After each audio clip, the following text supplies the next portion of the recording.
오늘 우리가 읽은 열왕기상 3장 9절의 말씀은 솔로몬이 하나님 앞에 기도드린 기도의 제목입니다. 하나님 듣는 마음을 주세요. 그걸 옛날에는 지혜를 주세요 그렇게 했고, 또 좀 더 정확하게 하면 듣고 분별하는 마음을 주세요. 이제 이런 기도입니다. 아까 찬양할 때 너무 영광스럽잖아요. 너무 영광스러운데 찬양을 그렇게 드리는 중대한 이유는 하나님과 통하고 싶어서, 혹은 하나님과 통하는 그 자체가 너무나 존귀하고 매력적이고 아름답기 때문이죠. 그래서 하나님과 통하는 그 영광이 있는 거죠. 우리는 우리 안에 어떤 무엇이 통하면서 무엇을 선택하게 되고, 그 선택이 우리들의 인생을 형성하는 거거든요.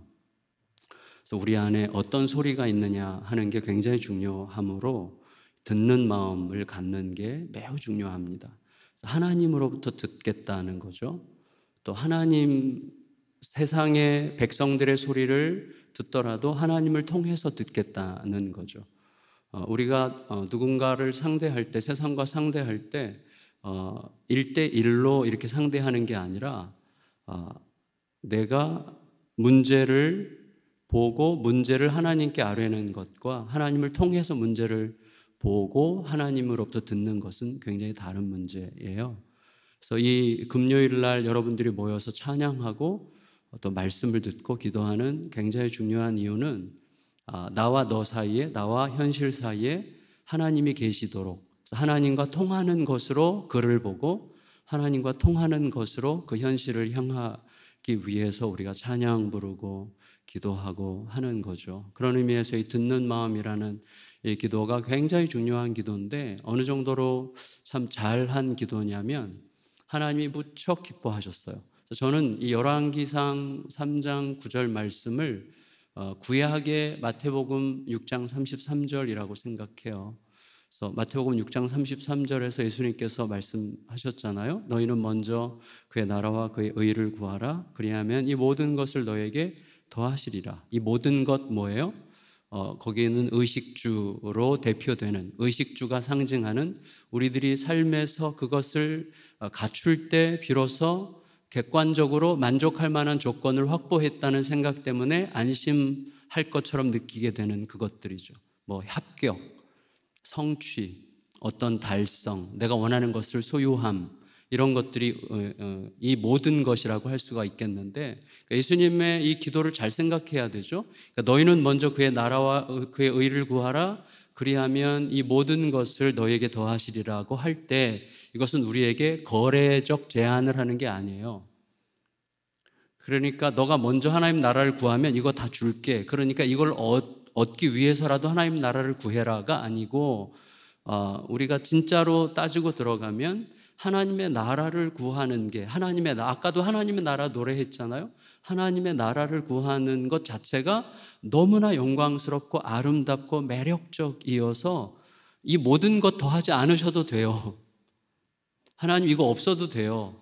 하나님이 너무 좋고요, 하나님의 나라를 구하는 게 너무나 영광스러워요. 그 맛을 이제 배우는 거죠. 그 아름다움에 매료되는 그 상황으로 우리가 점점 진입해 들어가고, 이 모든 것에 해당하는 것들은 뭐 따라와도 되고 안 와도 괜찮아, 니네 안 와도 되니까 좀 멀어져라, 니네 너무 가까이 하면 내가 좀 위험하니까. 그리고 걔네들이 막 길을 쓰고 우리도 데려가줘 뭐 이러면서 이제 따라오는 방식이죠. 그러니까 솔로몬의 이 기도도 그런 거예요.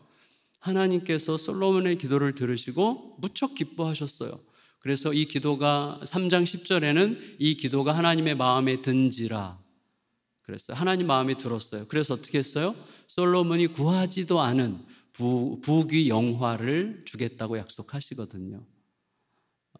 그러니까 다시 말하면 솔로몬은 이렇게 기도하면 부귀영화를 얻을 거라고 생각했기 때문에 이런 기도를 드린 게 아니라 나에게 정말로 절실하게 필요하고 가장 소중한 기도는 하나님과 통하는 거다.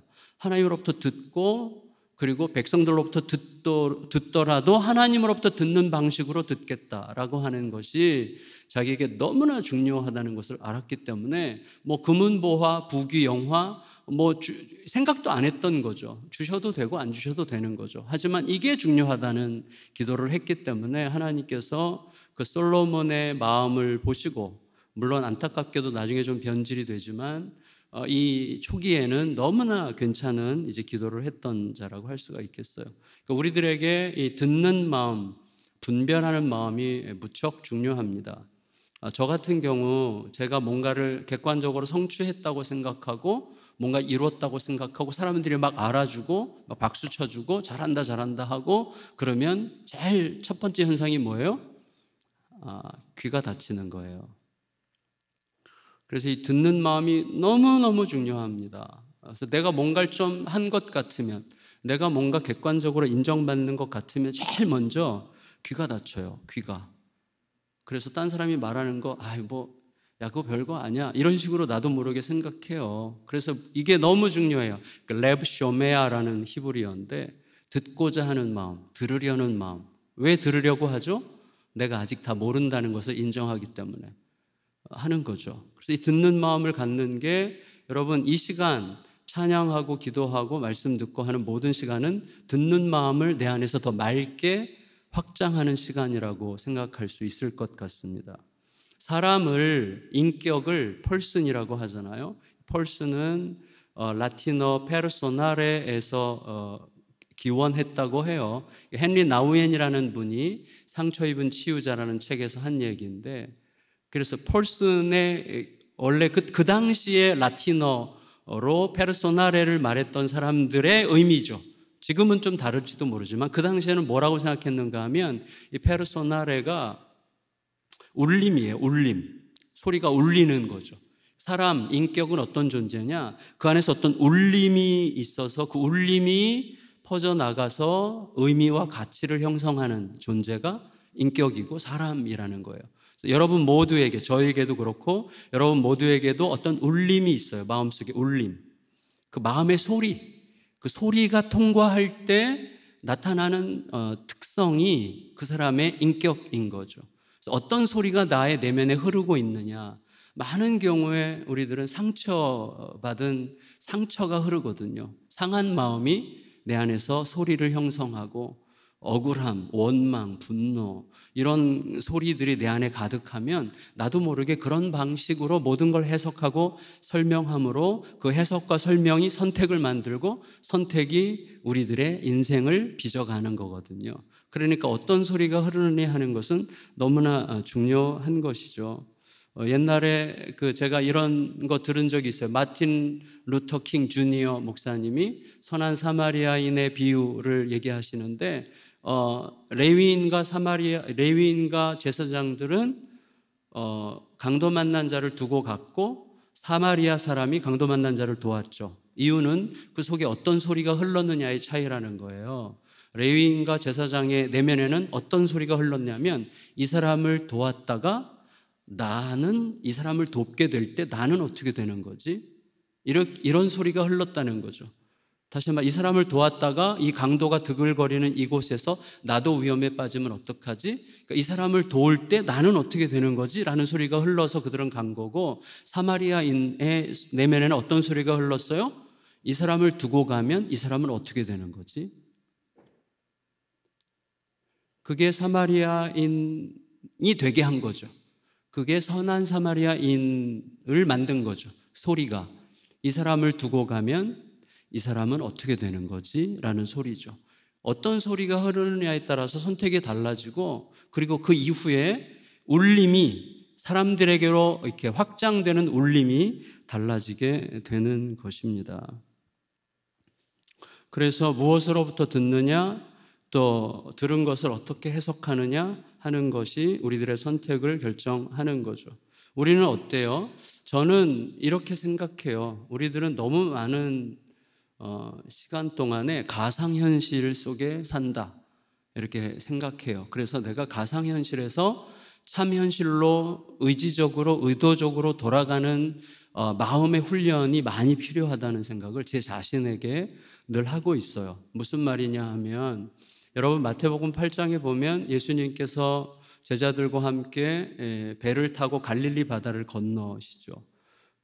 그리고 갈릴리 바다에서 풍랑을 만났는데 그때 제자들이 엄청나게 당황하고 불안해하고 막 어쩔 줄 몰라 하면서 죽을 것 같아서 당황해서 예수님을 막 흔들어 깨우죠. 그래서 예수님께서 깨어나셨어요. 그리고 바람과 풍랑을 잔잔케 하셨죠. 그때 제자들이 뭐라고 고백하죠?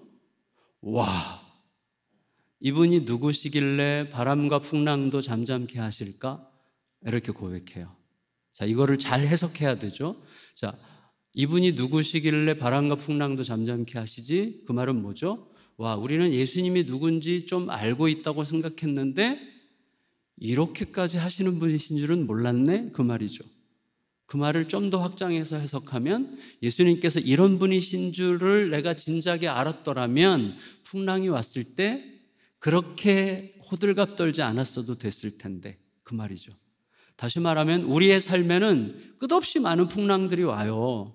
근데 풍랑에 대한 나의 태도, 풍랑에 대한 나의 반응은 사실은 호들갑 떨고 불안해하고 두려워했던 그 나의 불안, 두려움, 염려, 의심, 이 모든 것들은 뭐예요? 결국 참현실이 아니라 가상현실이었던 거예요. 다시 말하면 이 모든 문제를 해결하실 수 있는 예수 그리스도가 나와 함께 계시다는 것, 그리고 지금 당장 나와 함께 계시는 그분이 이 부분에 대해서 해결하실 수 있는 분이라는 것을 내가 확실하게 내 마음에 담지 못한 상황에서 내가 만든 의심과 불안과 두려움에 충실했다는 고백이죠.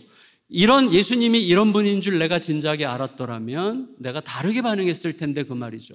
다시 말하면 우리들은 우리들의 삶의 모든 문제들을 이미 아시고 다루실 수 있는 분, 우리가 생각하는 낙관적인 방식으로 다루시지 않는다고 할지라도 내가 생각하지 못한 방식으로, 그리고 힘든 방식으로, 고통스러운 방식으로 해결한다고 할지라도 그래도 그것은 하나님의 가장 위대한 최선의 길이라는 사실을 믿기 때문에 반응하면서 산다면 우리는 가상현실이 아니라 내가 만든 의심과 두려움과 경계심과 불안과 염려와 근심이 아니라 그 하나님이 나와 함께 계시다고 하는 든든한 기초 위에서 진짜 참현실을 살아가는 삶을 살 수가 있게 될 것입니다. 그 소리를 담기 위해서 우리가 이 시간에 모인 거 아니겠어요? 오늘 저녁에도 여러분 찬양하실 때도 충분히 너무나 영광스러운 하나님의 이름들이 막 우리 안으로 들어왔잖아요. 에베네셀 하나님 할 때 에베네셀 하나님이 들어오는 거예요. 여기에 들어와서 어떻게 해요? 그 하나님이 내 안에서 새겨지면서 우리의 삶으로 딱 나갔을 때 아까 김윤진 간사님이 굉장히 중요한 이야기를 하셨어요. 사실은 제가 2, 3년 전부터 늘 제 자신에게 하는 말이거든요. 그게 하나님께서 우리 과거에 분명하게 너무나 정확하고 완벽하게 인도하셨던 기억들이, 그런 간증들이 우리 대다수에게 있습니다. 와, 하나님 진짜 완전히 어떻게 그렇게 정확하게 인도하셨지? 놀라워 라고 말할 만한 과거의 일들이 있어요. 그런데 어떤 새로운 일을 만나면 우리는 그 하나님을 기억하지 잘 못해요. 또다시 불안해하고 의심과 두려움과 불안과 염려와 이런 것들로 또다시 내 가상현실 속에서 상대해요. 우리가 알아야 될 것은 뭐죠? 인도하신 하나님이 인도하실 하나님이죠. 인도하신 하나님과 인도하실 하나님은 같은 하나님이죠. 그러니까 이 아주 단순한 사실이 내 안에 새겨지잖아요. 그게 내 안에 울림이 되면 지금 여러분 이 자리를 떠나서 집으로 향할 때 여러분의 마음을 짓누르게 될 그것도 새롭게 상대할 수 있는 힘을 얻게 될 것입니다. 이게 너무나 중요해요. 제가 만들어서 우리 성도들에게 계속 강조하는 스토리 하나가 있어요. 제가 만든 이야기라서 좀 힘이 없는 이야기예요. 스토리도 실화가 스토리가 좀 강하죠. 힘이 있죠. 만든 이야기는 조금 힘이 없어요. 그래도 할 수 없어요. 근데 왜냐하면 이것도 힘이 있을 수도 있어요. 이게 유치하기 때문에 워낙 유치하면 힘이 있어요.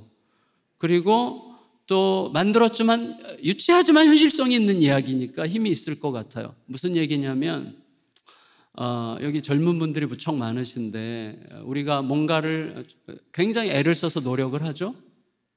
굉장히 애를 써서 노력하는 이유는 뭐죠? 내가 노력하는 것에 상응하는 어떤 결과를 기대하고 있기 때문이죠. 그렇게 해서 열심히 사는 거죠. 그래서 이 김대리라는 분이 중고등학교 때도 열심히 공부했고 또 대학 가서도 정말 열심히 공부해서 원하는 대기업에 정말 모두가 들어가고 싶은 대기업에 입사한 지 3년이 지났어요. 근데 지금은 다니기 싫어요. 지금 다니기 싫고 그 인간 죽이고 나도 죽을까? 이렇게 생각하고 있고 그리고 언제 사표를 써야 되지? 이걸 기다리고 있어요. 늘 회사 가는 게 너무 힘들어. 왜냐하면 이유는 딱 한 사람, 내가 소속된 팀의 팀장 박 부장 그 자식 그 자식 때문이에요. 박 부장 그 자식 나쁜 놈. 얼마나 성질이 지랄맞은지. 박 부장이 이 김대리가 교회 다닌다는 것을 너무 싫어하고 또 교회 다니는 사람들을 일단 싫어하고 그다음에 너무 괴롭히고 말로 여러 가지 행동으로 막 어떻게 못 살게 구는지 감당할 수가 없는 거예요. 그래서 금요일마다 월요일마다 회사 가려고 하면 막 정신이 혼미해. 너무너무 힘들어요. 그래서 박 부장이 또 눈만 부릅떠도 또 한마디 또 막 그 잔혹한 말을 해댈 때마다 저 인간 죽이고 나도 죽어야지 뭐 이렇게 생각하든지 언제 그만두지 맨날 그런 거예요. 이게 반복되는 삶을 사는데 그날도 똑같은 날이에요. 근데 그날 엘리베이터를 이제 사무실에 가려고 엘리베이터를 딱 탔는데 회장님을 만났어요. 회장님을 진짜 입사해서 처음 엘리베이터에서 딱 만난 거예요. 근데 회장님이 알아. 김대리 이름이 원욱이야. 김원욱 도목산이 안 계시죠? 김원욱 너 입사할 때부터 내가 굉장히 주의 깊게 봤고 아주 너 인상적이더라. 그리고 그때부터 내가 너 잘 기억하고 있고 너 이름도 알고 있고 너가 어떻게 지내는지 알고 있어. 너 무척 힘든 시간 보내고 있다고 내가 듣고 있는데 걱정하지 마. 너는 내가 개런티 한다. 넌 끝까지 여기서 최선을 다해. 어떻게든 내가 너를 지켜주고. 이분은 오너 회장님이에요. 회사의 오너 회장님. 그래서 이렇게 얘기를 하고 듣고 이제 엘리베이터에서 딱 나와요. 사무실로 딱 들어가려고 할 때 어제까지 지랄맞은 박 부장의 눈빛과 소리는 어떻게 해석됐어요? 언제 저 인간 죽이고 나도 죽을까? 언제 그만둘까로 해석됐던 그 눈빛과 그 말이 오늘부터 다르게 해석돼. 그래 짖어라. 짖어라. 아유 잘도 짖네. 너가 뭐 그렇게 짖어야 생각하는 거죠. 여러분 우리가 예배를 드리는 거는 뭐죠? 우리가 큐티를 하고 말씀을 묵상하고 찬양하고 하는 건 뭐예요? 엘리베이터에서 회장님 만난 김대리로 오피스 들어가기 위해서죠. 하나님과 통한 자로. 그러니까 하나님이 온 땅의 창조주라고 하는 사실이 여러분 우리에게 진짜 아닙니까? 진짜죠. 저는요, 저도 20, 30대 때 굉장히 회의주의자였거든요. 그래서 이런 얘기 들으면 그래 말은 맞아 이런 생각을 했는데 제가 이제 60이 되는데 이때쯤 되고 제가 모험을 했어요. 제가 47살 때까지 잔머리 목회를 했어요. 그러니까 어떻게 하면 잘 되고 어떻게 하면 부흥하고 그래서 제가 대형교회 두 곳에서 기획을 했어요. 기획. 그러니까 머리를 굴려서 5년, 10년 동안 이 교회가 어떻게 가면 어떻게 성장할 거고 어떤 결과가 나올 거고 막 이런 것들을 막 10년 넘게 그거를 막 돌리다 보니까 제가 머리로 목회하는데 아주 이력이 났어요. 그래서 제가 47살에 일부러 저기 광야로 갔어요. 광야. 살인의 추억 화성으로 가서 일부러 그쪽으로 갔어요. 세가정과 함께 내려가서 하나님 저 바닥에서 시작하고 싶습니다. 그리고 저 원래는 여기 강남 서초구에 있는 좀 이렇게 괜찮은 교회에서 담임 목회를 하다가 약간 지금 뻐기는 중이에요. 그래서 이제 근데 딱 하나였어요. 딱 하나. 나 잔머리로 살지 않고 그렇게 머리를 굴려서 살지 않고 살아계신 하나님께서 친히 하시는 것을 보는 목회를 하다가 죽고 싶습니다. 그 마음으로 이제 내려갔는데, 그래서 딱 하나만 했어요. 하나님, 어떤 것도 계획하지 않고 하나님께 대답하겠습니다. 말씀해 주세요. 듣겠습니다. 그리고 들려주시는 대로 하나님의 말 걸어오심에 대답만 하겠습니다. 그리고 12년을 걸어왔어요. 12년을. 저는 하나님께서 얼마나 위대한 일을 행하시는지를 역력하게 보고 있고, 그래서 하나님이 하셨기 때문에 요만큼도 저의 무슨 지분, 오너십 이런 거를 못 느껴요. 왜냐하면 대답만 한 것뿐이기 때문에. 이게 저는 얼마나 중요한가를 자꾸 더 많이 생각하게 돼요. 그래서 너무 든든해요. 제가 그 어느 때보다도 과거에 제 생각으로 뭔가를 하려고 할 때는 다 이렇게 불안하고 막 뭐 힘들고 그리고 초조하고 막 두렵고 막 이랬어요. 근데 지금은 뭐 내 존재가 뻔한데요. 여러분이나 저나 뭐 하나님 앞에서 별 볼 일 없는 죄인이잖아요. 그러니까 하나님의 크심 앞에 다 아시고 너무나 신실하신 그분 앞에 함께 걸으며 그분으로부터 듣고 대답하기만 한다면 우리가 뭐가 두렵겠어요? 왜? 하나님은 아시니까. 제가 제 자신에게 늘 하고 있는 말이 이거예요. 여러분, 내일에 대해서 예수님께서 염려하지 말라 그랬잖아요. 이유가 뭐냐면 이거예요. 내일을 염려하지 말아라. 내일 일은 내일이 알아서 할 거다. 그렇지만 그 말씀이 무슨 의미냐 하면 내가 오늘 만나고 있는 하나님은 나의 내일로부터 오신 하나님이죠. 하나님은 나의 과거와 현재와 미래를 함께 보시면서 나의 미래를 아시는 분으로서 오늘의 나를 만나고 계시기 때문에 그 하나님으로부터 듣고 따르면 그게 내일을 위한 가장 위대한 준비가 되는 거죠. 우리의 하나님은 그런 하나님이세요. 그 하나님과 걷기 위해서. 그래서 이게 중요한 거예요. 렙쇼메아가 듣는 마음, 듣고 분별하는 마음, 듣고 따르는 마음, 이게 우리에게 너무너무 중요한 것이죠. 여러분, 오늘도 오늘 이후에 잠시라도 기도하는 시간을 통해서 이 한성 엘리베이터에서 회장님 만난 김대리로 여러분의 일상으로 돌아가기를 예수님의 이름으로 축원합니다.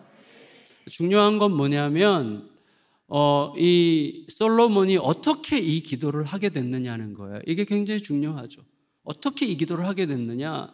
본문을 굳이 보지는 않겠어요. 이제 나중에 시간 나시면 집에 가서 보세요. 물론 대부분이 안 보겠지만 상관없어요.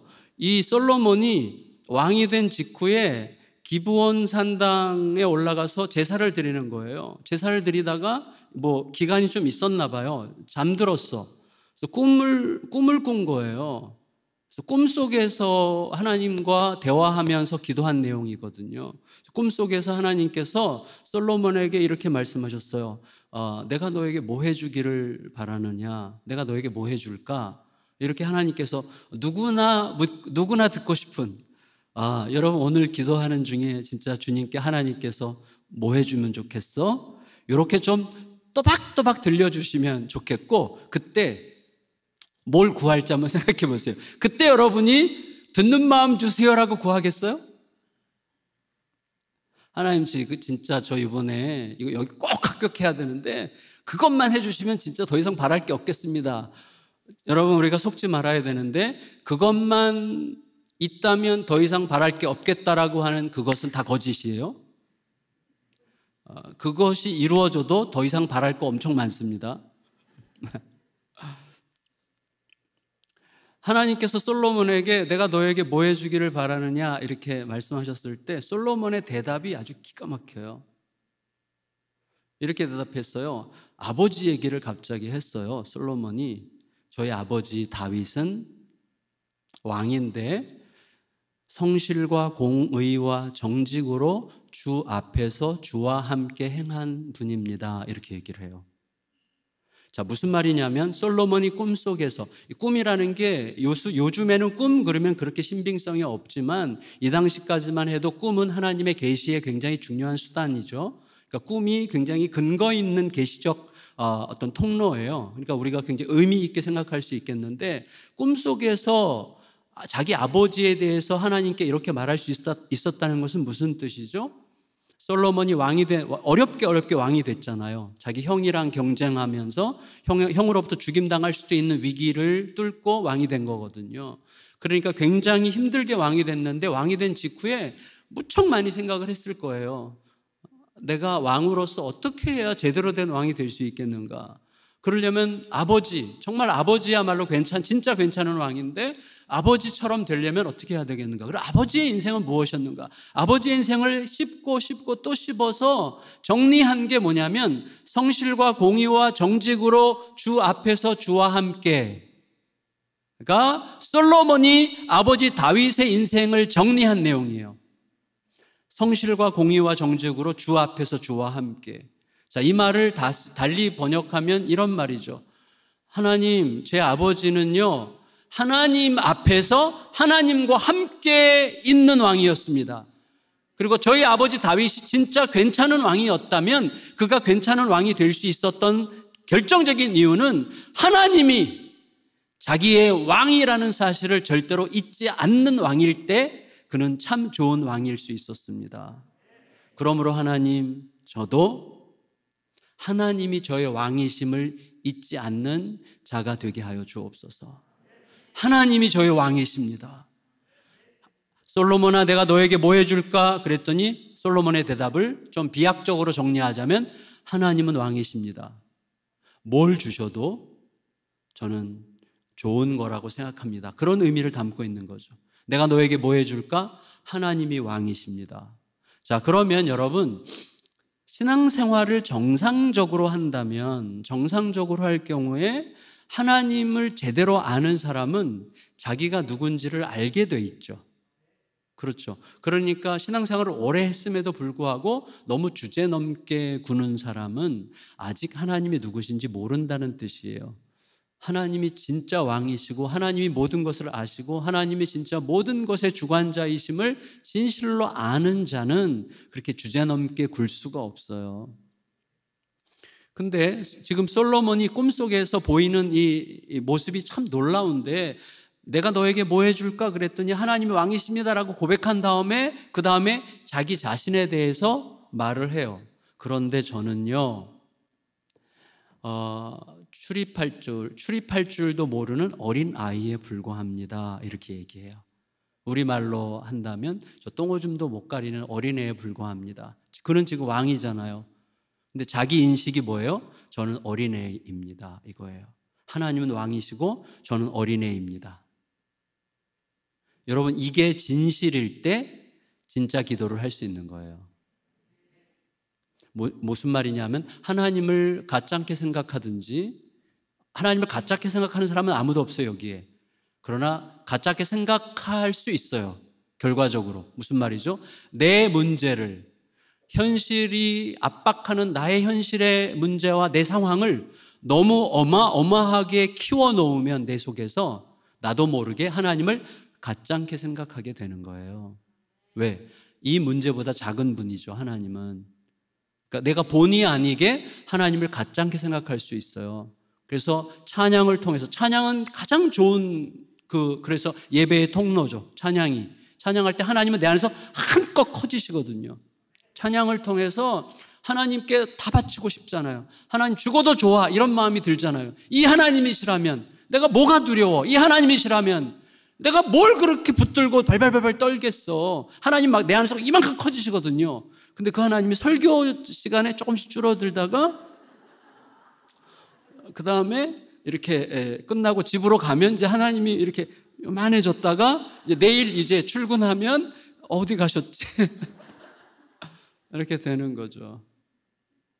근데 이게 우리의 일상에서 진짜가 되면, 하나님이 진짜 나의 왕이시고 엘리베이터에서 회장님 만난 김대리가 된다면, 하나님 크신 하나님, 나는 진짜 어차피 나는 출입할 줄 모르는 어린애에 불과하죠. 이 격차를 끝없이 인식할 때 비로소 그러므로에 의한 기도가 나오는 거예요. 하나님은 크신 왕이십니다. 근데 저는 어린애에 불과합니다. 그러므로 저에게 필요한 기도는 듣는 마음입니다.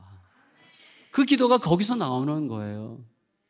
하나님의 크신 은혜와 나의 초라함의 격차를 인식하는 게 은혜예요.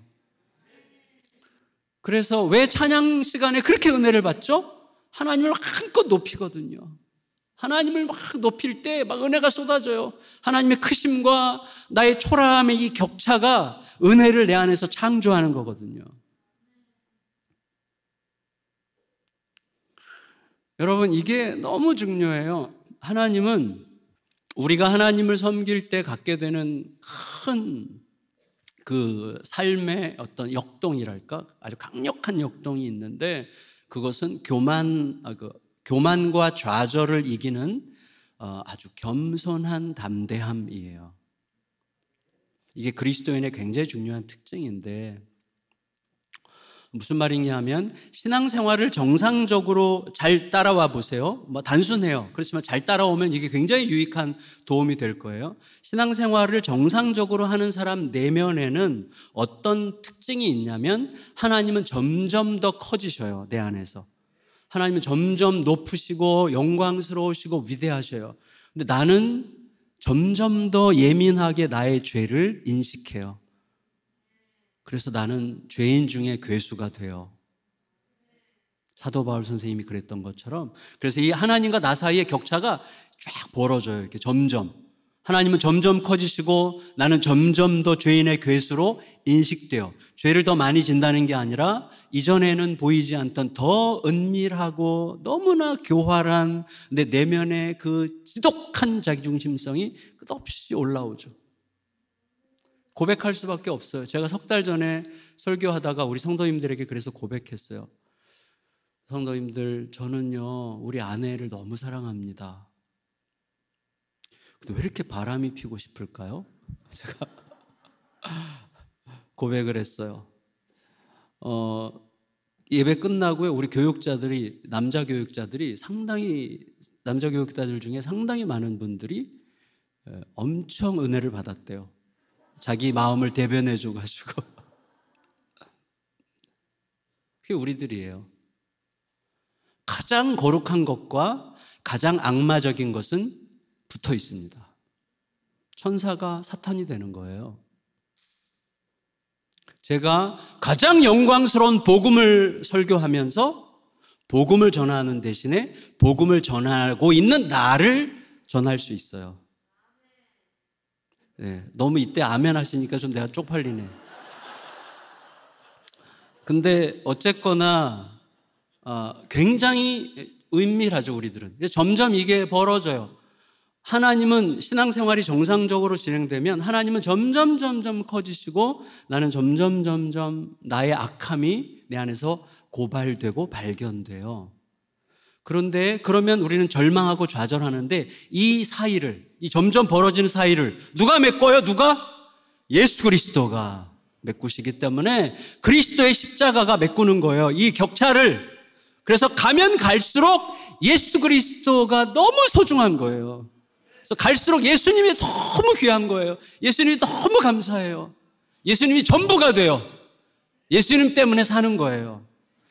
근데 그 예수님 그리고 예수 그리스도의 십자가가 우리에게 가르쳐주는 진리가 우리를 살게 하는 거예요. 여러분, 우리가 이 땅에서 망하는 길은 딱 두 개예요. 딱 두 개 때문에 망합니다. 하나는 교만 때문에 망해요. 교만은 내가 가장 늦게 알아. 딴 사람들이 눈치채기 시작하는데 나는 제일 늦게 알아요. 그래서 무서운 거예요. 교만 때문에 무너집니다. 그리고 좌절로 무너지죠. 좌절은 내가 제일 먼저 알아. 좌절은. 그래서 내가 가장 늦게 아는 것과 내가 가장 먼저 아는 두 가지로 망하는 거예요, 우리들은. 교만과 좌절로 무너지게 되어 있어요. 그런데 십자가가 우리를 살려요. 왜? 자, 십자가 우리에게 가르치는 굉장히 중요한 두 가지가 있죠. 따라해 보세요. 첫째는 이거예요. 십자가가 우리에게 가르쳐 주는 것. 나는 내가 생각하는 것보다 훨씬 나쁜 놈이다. 자매님들은 따르게 얘기하셔도 돼요. 다시 한번. 나는 내가 생각하는 것보다 훨씬 나쁜 놈이다. 얼마만큼 나쁜 놈이에요? 훨씬이 아니라 예수님께서 십자가에서 죽으시지 않으면 안 될 만큼. 하나님의 아들이 십자가에서 죽으시지 않으면 안 될 만큼 나쁜 놈이에요. 근데 여러분, 우리 여기서 기도할 때 막 회개 기도합시다. 그러면 막 이 벌레 같은 죄인입니다. 쓸모없는 죄인입니다. 벌어지만도 못한 죄인입니다. 막 그러죠. 그때 진심이죠. 아멘? 그때 진심이에요. 근데 예배 끝나고 나갈 때 옆에 사람이 이렇게 보면서 쟤 완전히 짐승이고 버러지 같은 인간이야. 그러면 죽일 듯이 아마 덤빌걸요. 여러분, 누군가가 뒤에서 막 험담하고 다녀요. 그러면 우리는 막 밤잠을 못 자요. 너무 화가 나가지고. 내가 나를 뭘로 보고?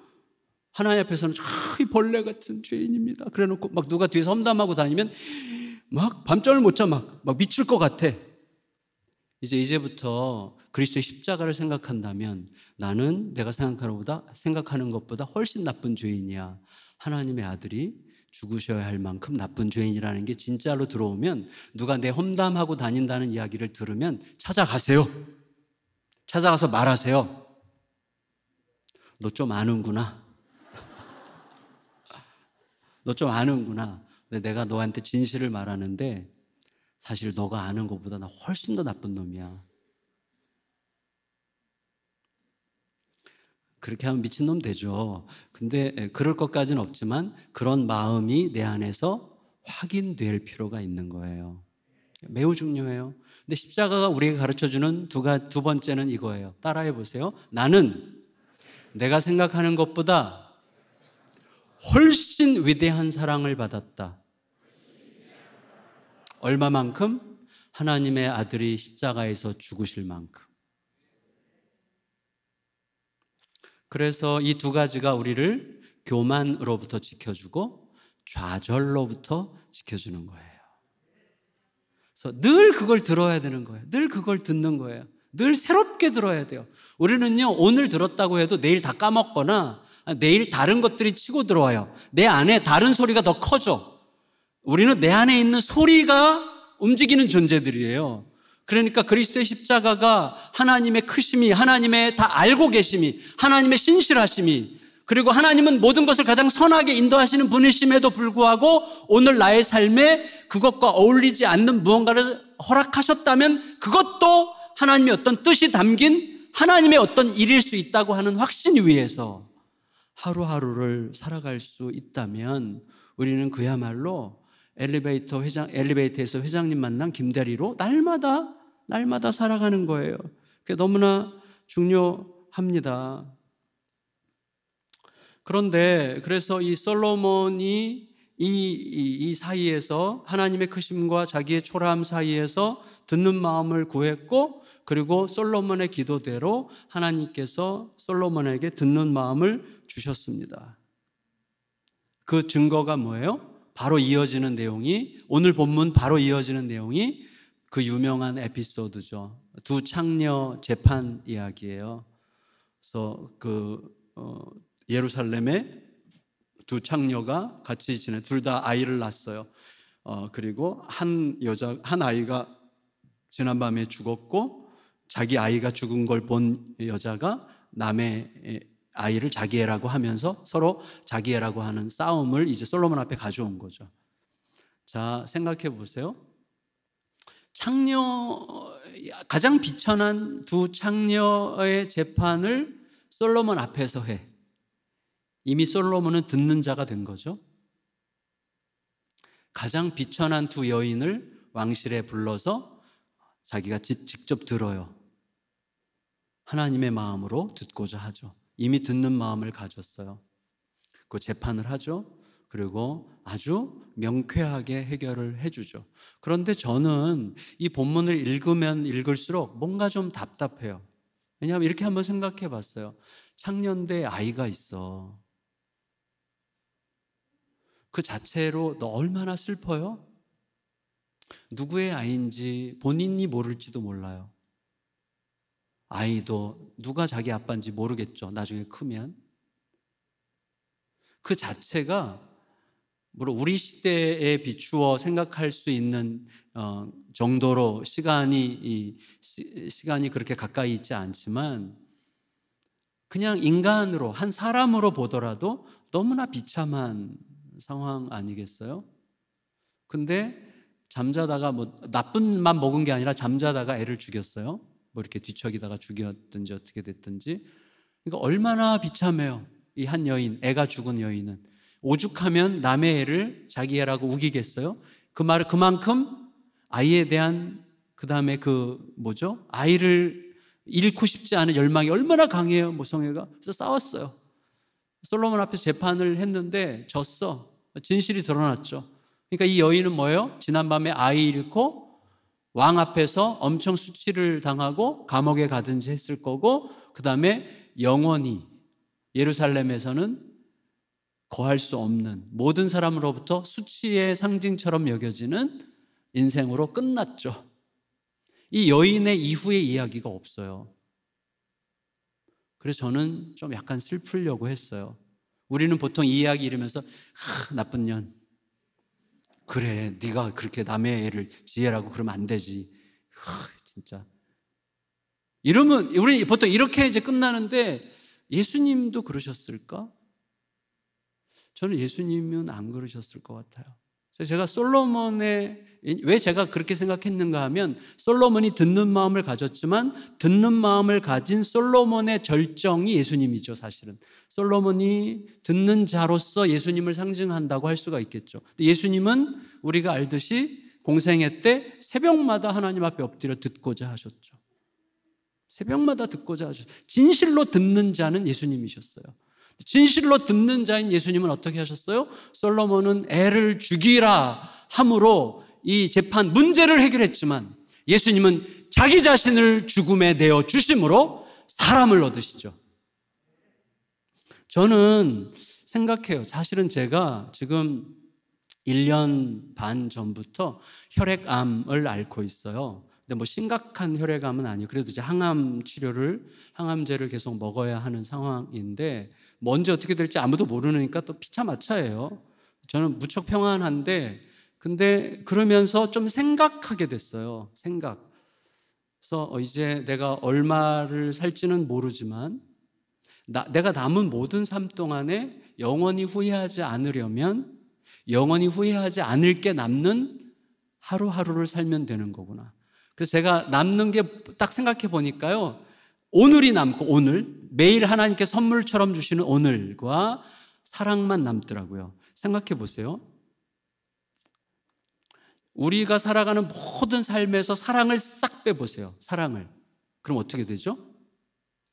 세상은 순식간에 사막이 돼요. 사랑 빼면 끝이에요. 사랑 빼면. 모든 걸 다 얻었어도 사랑이 빠지면 순식간에 사막이 됩니다. 이 세상의 모든 노래, 모든 문화적 활동들, 오늘 우리들이 부른 노래, 예배, 거기서 사랑을 빼보세요. 아무것도 아니에요. 다 황량해지는 거예요. 그런데 중요한 건 뭐냐면, 우리에게는 사랑의 근원이 없어요. 우리는 근본적으로 자기중심적이에요. 이 땅에서 사랑의 샘을 찾을 길이 없어요. 사람은 사람일 뿐이에요. 사랑의 원천일 수 없어요.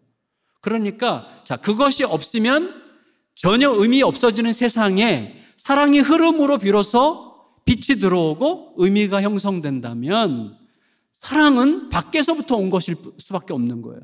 이 안에서는 찾을 수 없어요. 하나님이 주신 거예요. 그리고 성경이 가르치죠. 사랑만 영원해요. 사랑이 영원해. 그러니까 영원토록 남는 것은 사랑이죠. 그러니까 우리가 매일매일 하나님으로부터 엎드려서 들어야 되는 것은 무엇입니까? 사랑을 위한 어떤 음성을 듣는 거예요. 사랑을 위한 어떤 음성. 그래서 제가 제 자신을 위해서, 제가 오늘 태어나서 지금까지 살아온 날들을 저는 날마다 큐티하면서 써요. 오늘이 21,334일째예요. 제가 살아가는 날. 제가 굉장히 존경하는 인물이 김교신 선생님이라는 분인데, 그분의 일기장을 보면 매일매일, 안 쓴 날도 있지만 거의 매일 그 숫자를 써요. 자기가 태어나서 지금까지 살아온 날들의 숫자를. 그래서 하루하루를 꾹꾹 눌러서 사는 거예요. 하루하루를 꾹꾹 눌러가면서 뭘로 위해서 살아요? 오늘 주신 선물이 내 안에 머물러 있는 동안에 나를 통하여 나에게 임한 사랑이 흘러가 그 사랑 받은 사람이 남는 삶을 오늘 살게 해주세요. 그것이 영원해요. 그것 외에는 그 길을 걸으면 영원토록 후회하지 않을 수 있다는 사실을 제가 알게 되었어요. 그래서 저는 오늘 또 내일 계속해서 한 가지만을 위해서 살려고 해요. 하나님, 사랑이 남는 삶 살게 해주세요.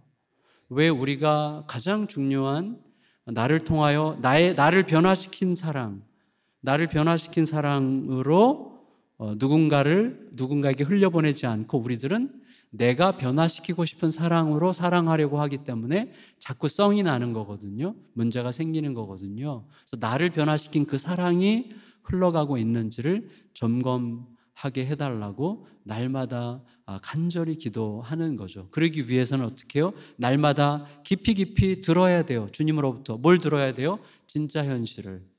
두 가지를 말씀드리고 말씀을 정리할게요. 제가 지난 5월 달인가 제가 좀 참여하고 있는 팀 켈러라는 목사님이 계세요. 지금 전 세계적으로 목회자들에게 가장 중대한 영감을 주고 계신 팀 켈러 목사님의 이제 한국 사역 파트너가 돼서 5, 6년 전부터 이제 그 일을 같이 하고 있어요. 근데 그분이 하는 일 중에 TGC라는 단체가 있어요. The Gospel Coalition이라고, 복음연합. 거기에 여러분 나중에 혹시 기회가 되시면 TGC라고 하는 앱을 꼭 까시면 거기에 너무나 좋은, 그러니까 그때그때 사회적 이슈들에 대해서 정확하게 복음적으로 통찰을 어떻게 할 수 있는가 하는 아티클이나 또 강의 영상이나 대담하는 영상들이 한 30만 개 이상이 주제별로 쫙 올라와 있고 전체가 다 무료예요. 그래서 그 TGC 코리아를 이제 시작하는 일을 제가 섬겼는데, 그래서 지금은 이제 한국어로도 이제 나와요. 반은 번역하고 반은 한국의 저자들이 이제 같이 참여하고 있는데, 거기에서 지난 5월 달에 굉장히 의미 깊은 글이 하나 실렸어요. 미국 TGC의 수석 편집자가 쓴 글인데 이거예요. 직역하면 내러티브, 이야기로 가득한 세계에서 리얼리티에 급진적으로 헌신하라, 뭐 이런 글이에요. 무슨 말이냐면, 어떤 사건이 딱 일어나죠. 사건은 팩트죠. 근데 팩트는 하나지만 이 팩트에 따라서 여기 있는 사람들의 개인적 성향, 살아온 삶의 배경, 자기의 소속에 따라서 이 팩트가 해석되는 그 스토리는 굉장히 다양하죠. 여러분, 우리나라 정치판이 그렇잖아요. 똑같은 사건도 민주당이 하는 얘기, 국민의힘이 하는 얘기 다 다르잖아요. 그게 내러티브예요. 그러니까 팩트, 리얼리티는 하나인데 리얼리티에 대한 우리들의 느낌, 그것을 반사하고 반영하고 해석하는 내러티브는 너무 많아. 근데 우리들은 내러티브에서 살아요. 그랬대. 소위 카더라 통신 속에서 살아요. 그게 뭐예요? 의심, 두려움, 불안, 경계심, 염려, 근심, 이런 것들이 빚어가는 무엇 안에 사는 거예요, 우리들이. 하나님의 리얼리티는 뭐예요? 살아계시고 모든 걸 아시고 선하시고 나의 삶에 최고의 것을 주시고, 그러므로 지금 헤아려지지 않더라도 그의 뜻을 따르면 결국 알게 하실 거다. 이게 리얼리티예요. 근데 이것을 끝없이 방해하는 게 뭐예요? 이 내러티브들이에요. 이렇게 하면 어떻게 하지? 이렇게 되면 큰일 나는데, 이렇게 하면 망할 건데, 이렇게 하면 나 어떻게 보일까? 사람들이 나를 어떻게 생각하지? 이런 내러티브들이 끝없이 하나님의 리얼리티로 다가가는 것을 끝없이 막아요. 근데 내러티브에 속하는 게 훨씬 쉬워요. 편견에 속하는 게 훨씬 쉽습니다. 왜? 내 편이 있는 것 같아. 익숙해. 여러분, 리얼리티로 가려면 엄청나게 고민하고 기도하고 엎드리고 씨름하고 더 들어보고 더 엎드려야 돼요. 그게 싫어서 우리는 빨리 그럴 거야. 그렇게 될 거야. 그렇게 되기를 바래. 그런 것에 너무 빨리 머물러 있기 때문에 하나님의 리얼리티 안에서 사는 치열함을 너무 빨리 포기해요. 진짜가 아니라 자꾸 가짜로 사는 거예요. 그래서 그럴듯한 분위기를 형성하면서 살다가 나중에 멍해지거나 허망해지는 상황에 빠질 수가 있는 거예요. 그래서 날마다 그러려면 어떻게 해야 돼요? 날마다 진짜로 듣고자 하시고 하나님 앞에 듣고, 주님은 제가 제일 좋아하는 표현이 거기 계시며 말씀하시는 하나님이에요. 내가 있는 그곳에 계시고 말씀하세요. 그분은. 이건 프란스 쉐이퍼라고 하는 목사님이 책 제목인데 그분 오래전에 거기 계시며 말씀하시는 하나님. 하나님은 말씀하고 싶어 하시고 말을 걸어오세요. 내가 맑은 영혼으로 듣고자 하면 듣게 하세요. 그리고 과감하게 따르는 거예요. 그때 우리는 점점 더 하나님의 리얼리티 안에서 하나님 크기의 일, God size work, 하나님 크기의 일에 참여하게 되는 거예요. 그래서 내가 어떻게 잘해가지고 만든 인생이 아니라 하나님이 친히 빚어가시는, 내가 생각도 못했던, 상상도 못했던, 그러나 하나님이 하신 게 너무나 분명한 그런 삶의 결과들이 막 나타나는 거예요. 이걸 위해서 정말 필요한 게 뭐냐면 바로 이런 공동체예요. 공동체. 혼자서 듣는 것은 항상 위험해요. 혼자서 듣는 것은 항상 주관주의에 빠질 가능성이 많아요.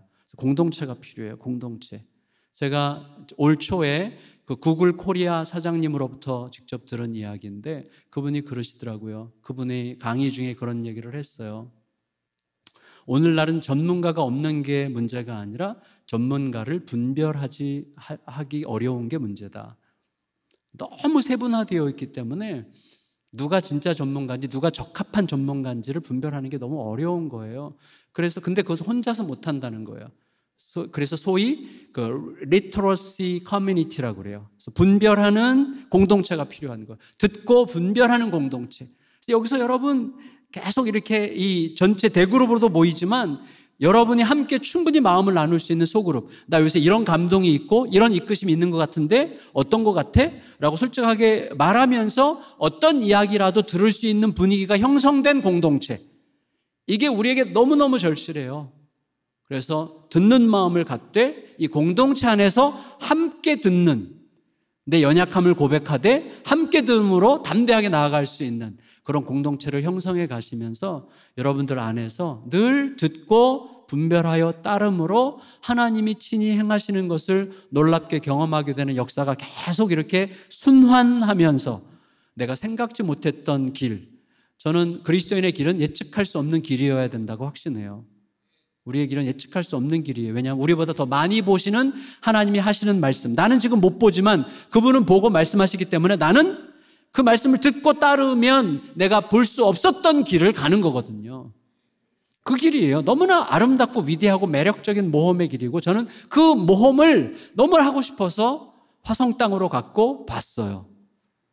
정말 놀랍게 봤어요. 그리고 저희 교회 성도님들은요, 지금 그 길을 걷고 계시고, 많은 분들이 걷고 계시고, 그리고 실제로 사업하는 분들도 그걸 과감하게 시도하세요. 막 회사를 막 쪼개서 나눠줘.